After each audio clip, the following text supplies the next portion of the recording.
నంద్యాలలో కార్తీక పౌర్ణమి సందర్భంగా నవనందుల ప్రదర్శన కార్యక్రమం భక్తులు చేపట్టారు. స్థానిక పట్టణంలోని ప్రథమ నంది నుంచి నవనందులకు పాదయాత్ర ప్రారంభమైంది. పాదయాత్రలో ప్రముఖ ఆధ్యాత్మికవేత్త రాధా మనోహర్ దాస్ ముఖ్య అతిథిగా పాల్గొన్నారు. మంగళ వాయిద్యాలు, శివనామస్మరణలతో కన్నుల పండుగ పాదయాత్ర కొనసాగుతోంది. ఈ పాదయాత్రలో భక్తులు భారీగా పాల్గొన్నారు.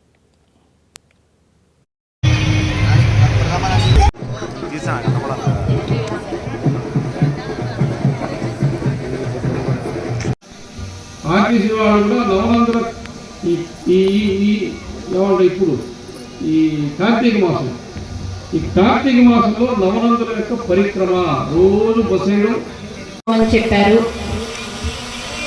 మన శివకుమార్ సార్ గారు